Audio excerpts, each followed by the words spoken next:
Well, hello there, and welcome back to another edition of Geek with Glasses Live. Today on Geek with Glasses, what we're going to do is we're going to take a look at iOS 4.0 running on an iPhone 3GS. For those of you who may still be under contract or don't want to go drop $500 for the new iPhone 4, this is going to give you a good example of how iOS 4.0 looks like running on a 3GS. This is actually the Gold Master version that was released Tuesday right after the keynote speech. And it's pretty much the closest thing you're going to get to actual release version of iOS 4, being that it's really only out for another week in the developers' hands, so that they can kind of make some final tweaks before they release it on the 21st. Again, if you have a current iPhone 3G, 3GS, or an iPod Touch, the iOS 4 will be available on the 21st of June, quickly followed on the 24th by the release of the new iPhone 4. But let's go ahead and just cut to the chase and take a look at iOS 4.0 running on a 3GS. As you can see right off the bat, it's got pretty quick response time and actually runs just as good as the old 3.12 or 3.2, I believe it was, that was running prior. And just so that you can actually see that we're actually running 4.0, we'll go in here and not sounds, I didn't mean to hit that. We'll go into general and we'll go under about, and you can see right down here on the bottom that we're running 4.0 A293, which is gold release. So I just went ahead and installed this last night, got a hold of it online last night, and had to upgrade my iTunes 9.2 beta to actually do this install. But as you can see, it works pretty flawlessly. You can see your home screen just like normal. Here's a look at the folders. So this is a utilities folder that I created, and you can see the subset of apps within that folder. You can click it again to actually close it up. I installed Pandora on here just to show the multitasking capability. I'm a user of Pandora, but I don't like to stream it to my phone just because it uses a boatload of data bandwidth, and that's actually going to be a concern with the new limitations that AT&T is putting on their network and no longer having unlimited data. But let's take a look. First and foremost, I know that one of the most important things to me is the new inbox and how it manages your multiple inboxes. As you can see, I've got multiple inboxes here, and you've got a all-in-one inbox right here listed, so that you can actually click on this button here and see that all of your inboxes are in one place. So if you like that, it's kind of like, for those of you who are familiar with using Mac Mail, it's very similar to that, where you have all inboxes.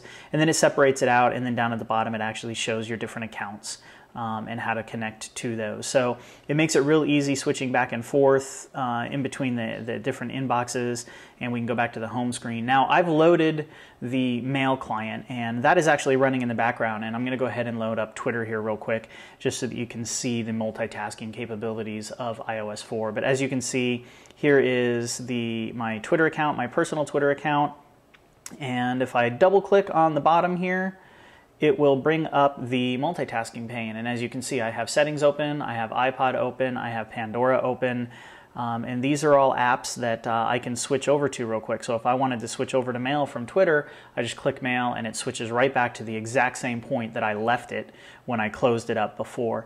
Same with, like, if I were to go to Pandora, it'll actually automatically load Pandora. And one of the things that you'll take note is it automatically starts streaming from where you were before.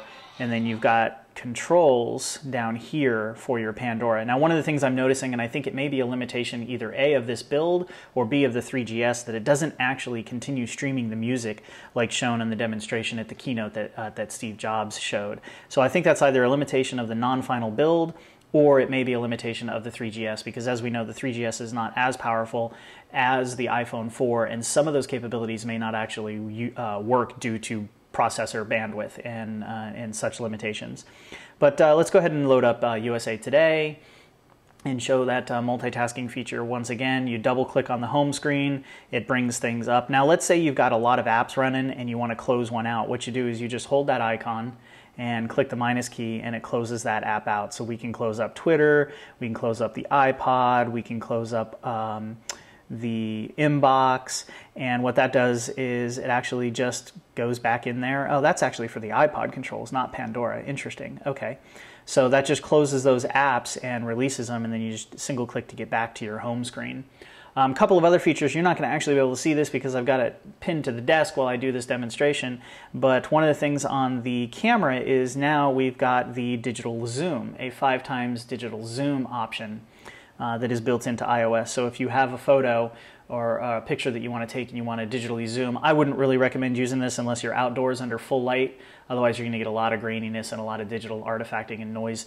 But that's one of the new features it's added to the camera function that you now have if you're going to continue to run this on the 3GS. Another thing, let's show you. So I've got a folder here called MMOs. I play MMOs. I play Lord of the Rings and I play Warcraft, as you may know if you've watched previous Geek with Glasses. But let's say I want to add something to that, just like they demonstrate. It's very simple. You just click and drag it in, and it is now a part of that folder. If you want it back out, you just click and drop out, and it puts it back out on the page. So that's some of the simplicity there. And that's pretty much it from some of the basic functions. Also, as you can see, I have a lock screen, which is an old classic Nintendo controller. And then I've got a background image, which is like this stone. And this is actually, you can set these two things by going under settings, just like you did before. You go into wallpapers, and now you see little displays of your lock screen and your wallpaper. So you would just click on that. And then let's say you wanted to change something. You've got all of these pre-canned. It comes with some new images that you can set, and you can just click on one, click on set, and then you can say lock screen or home screen. So let's say we'll apply this to the home screen, and we'll go back, and now you'll notice the home screen is that green color. So that's also kind of a cool feature. You no longer have to jailbreak to get that. I know some of these things are a little bit irrelevant. You're kind of like, you know, my jailbroken phone has done that for months. Why am I, you know, expecting to have a new operating system to give me some old school technology? But that's just the way it is. That's the way Apple works. They give you what they want you to have. So there's just a quick overview of iOS 4. Another thing that I actually noted, they changed this icon, the location icon down here in the lower left, and it's really cool. Anytime location services are being used within any app, you get a nice little indicator up here in the top bar. So let's say I was actually using, Yelp to look for a local restaurant. When you say, find my location, you'll notice in the upper left, it displays that icon, so you'll always know when your phone is actually using the GPS to locate you.